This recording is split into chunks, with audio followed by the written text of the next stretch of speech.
আগে একটা ভিডিওতে তো লাল বোয়া দেখিয়েছিলাম, বিক্রমপুরের ঐতিহ্যবাহী খাবার। আজকে দেখাবো আরেকটা সাদা বোয়া, যেটা আমার খুবই পছন্দের একটা খাবার। তো সচরাচর এটা একদমই কম রান্না করা হয়, পছন্দ হলেও কি করার, কারণ সাজেলের বাবার এটা পছন্দ না, তাদের হচ্ছে হলুদ দিয়ে যে বোয়াটা রান্না করা হয় সেটা পছন্দ। আজকে আমি আমার পছন্দ মতোই রান্না করলাম। বেশি করে আলু কেটে নিয়েছি ঝুরি করে, আর চাল নিয়ে ভালো করে ধুয়ে জড়া দিয়ে নিয়েছি। এদিকে ভর্তার জন্য বেগুন আর টমেটো আমি কেটে নিচ্ছিলাম।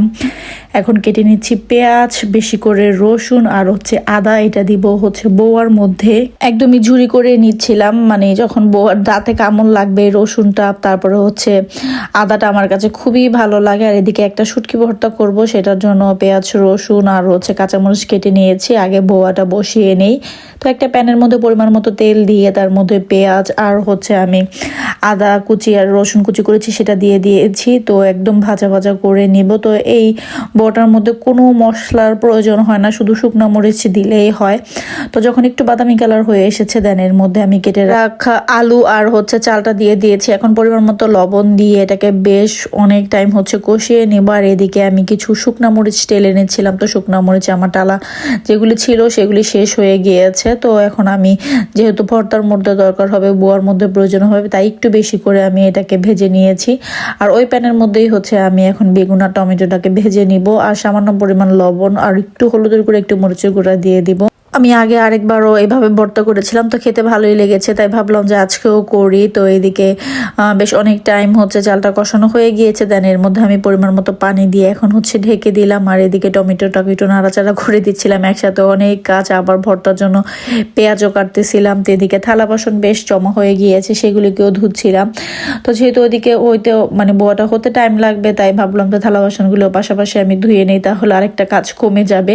তো এখন ধোয়া হয়ে গিয়েছে, সেগুলি জায়গায় রেখে দিলাম ঝরা দেওয়ার জন্য, পরে মুছে আবার রেখে দিব। তো এদিকে বোয়াটা উতরানি চলে আসছে। এখন এর মধ্যে আমি কয়েকটা শুকনো মরিচ ভেঙে দিলাম। তো শুকনো মরিচটা কম দিয়েছি, যেহেতু আজান খাবে তাই একদমই কম দিয়েছি। তো একটু বেশি দিলে একটু ঝাল হতো, বেশি খেতে ভালো লাগতো।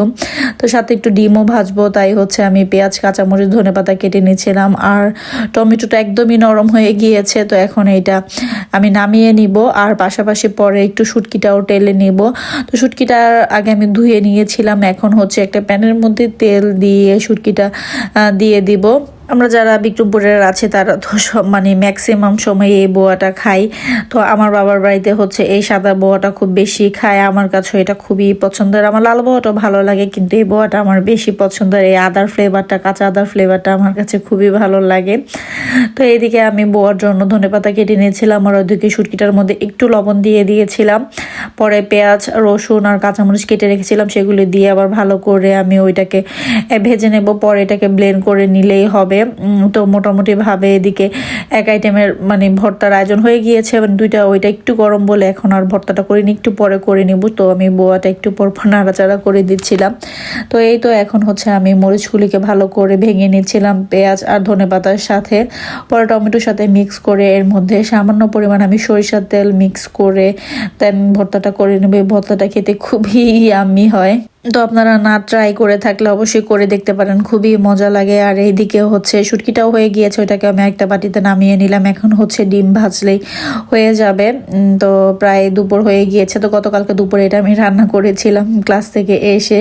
তো এখন আমি ডিম ভেজে নিচ্ছিলাম আমাদের জন্য পেঁয়াজ মরিচ দিয়ে, আর সাজেলের জন্য ভেজে দেবো হচ্ছে একদমই সাদা। তো এই তো বোয়াটা হয়ে গিয়েছে। তো যাই হোক, আজকে ছোট একটা ভিডিও, আশা করি আপনাদের ভালো লাগবে। যদি ভালো লেগে থাকে তাহলে অবশ্যই একটি লাইক দিবেন। আর ভিডিও সম্পর্কে কোনো মন্তব্য থাকলে অবশ্যই আমাকে কমেন্ট করে জানাতে পারেন। ফেসবুক থেকে দেখে থাকলে অবশ্যই ফেসবুক পেজটিকে ফলো করে দিবেন। আর ইউটিউব থেকে দেখে থাকলে অবশ্যই ইউটিউব চ্যানেলটিকে সাবস্ক্রাইব করে দিবেন।